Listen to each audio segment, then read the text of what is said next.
Okay, everyone. So now we are going to solve the question number 23 of NCERT Chemistry, Class 11th, Chapter 1, Some Basic Concepts of Chemistry. The question is, in a reaction A plus B2 gives us AB2. Identify the limiting reagent, if any, in the following reaction mixtures. Okay.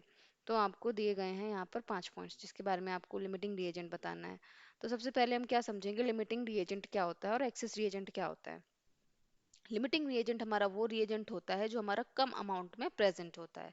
Access reagent हमारा वो reagent होता है जो हमारा access में present होता है।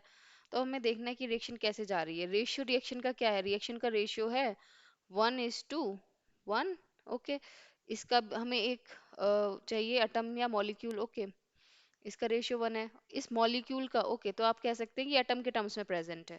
इसका एक एटम इसके एक मॉलिक्यूल से रिएक्ट करता है और हमें एक प्रोडक्ट का मॉलिक्यूल मिल जाता है। तो हमें एटम और मॉलिक्यूल का रेशियो क्या लेकर के चलना है, 1:1। अगर कोई हमारा सपोज इस तरीके से है कि अगर हमारा जो ये मॉलिक्यूल बी का है वो एक्सेस में प्रेजेंट है, तो हमारा बी हमारा एक्सेस रिएजेंट हो जाएगा और ए हमारा लिमिटिंग रिएजेंट हो जाएगा। वहीं पे अगर हमारा इस तरीके से प्रेजेंट होगा तो हमारा ये क्या हो जाएगा, एक्सेस रिएजेंट। ये वाला क्या हो जाएगा, बी हमारा लिमिटिंग रिएजेंट। ठीक है। तो आई होप आपको ये कॉन्सेप्ट समझ में आ गया कि लिमिटिंग रिएजेंट कहते किसको हैं, जो हमारा कम अमाउंट में प्रेजेंट होता है जिसकी वजह से रिएक्शन रुक जाती है, उसको हम बोलते हैं लिमिटिंग रिएजेंट। और एक्सेस रिएजेंट कौन सा होता है, जो हमारा एक्सेस अमाउंट में प्रेजेंट होता है, यानी कि रिएक्शन खत्म हो गई फिर भी वो अनरिएक्टेड पड़ा हुआ है कुछ ना कुछ उसका अमाउंट, तो वो हमारा एक्सेस रिएजेंट हो जाता है। तो अब हम सॉल्व करेंगे वन बाय वन सारे पॉइंट्स को। Let's go to the first point. First point में हमें 300 एटम्स ऑफ ए दिए हैं और 200 मॉलिक्यूल्स ऑफ बी दिए हैं। ओके, अभी हमने क्या डिस्कस किया है, दोनों का रिएक्शन का रेशियो क्या है, हमारा एक एटम ए का एक मॉलिक्यूल बी के B2 के एक मॉलिक्यूल के साथ रिएक्ट कर रहा है। तो हमें एक्चुअल में क्या होना चाहिए, हमारे यहाँ पे हम क्या देख रहे हैं, 200 मॉलिक्यूल्स ही हैं बी के, यहाँ पे एटम्स हमारे अमाउंट ज़्यादा हो रहा है, रेशियो 1:1 होना चाहिए। इसका मतलब क्या होगा कि हमारे 200 एटम्स ऑफ ए, 200 ए हमारे एटम्स और हमारे 200 बी के मॉलिक्यूल्स रिएक्ट कर जाएंगे। क्या बच गया हमारे पास, हमारे पास बच गया 100 ए का एटम। ओके, तो ये हमारे पास एक्सेस हो गया, ये हो गया एक्सेस। और लिमिटिंग हमारा कौन सा हुआ, जो कम अमाउंट में प्रेजेंट था। ओके, कम अमाउंट में कौन सा प्रेजेंट था, बी।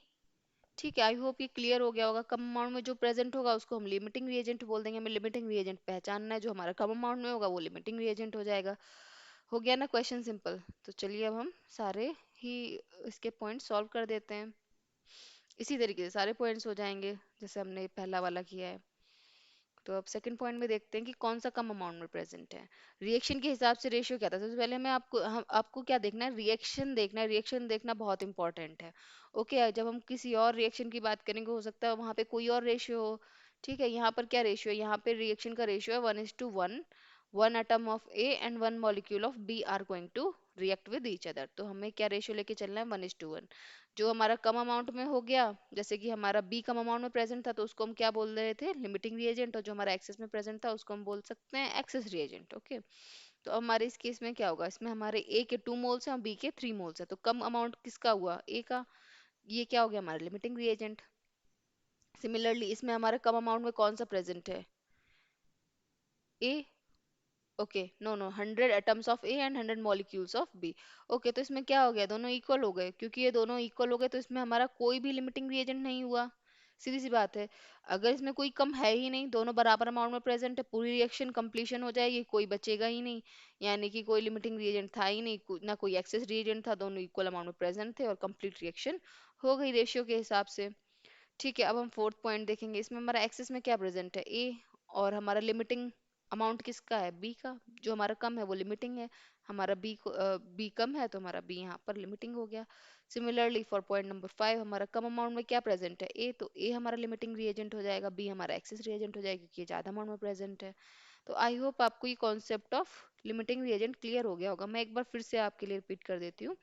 जब भी हम कोई रिएक्शन देख रहे होते हैं उसके अंदर हम देखते हैं कि किस रेशियो में हमारे रिएक्टेंट्स रिएक्ट कर रहे हैं। यहाँ पे हमारा 1:1 रेशियो था। ठीक है, उस रेशियो को देखने के बाद हम वो चीज सारे ही ऑप्शन में अप्लाई करेंगे कि कौन से जो गिवन ऑप्शंस है उसमें कौन सा रिएजेंट ऐसा है जो कि इस रेशियो को देखते हुए ज्यादा अमाउंट में प्रेजेंट है। जैसे कि हमारा रेशियो होना चाहिए था 1:1, लेकिन यहाँ पे क्या हो गया, यहाँ पे रेशियो हो गया 3:2।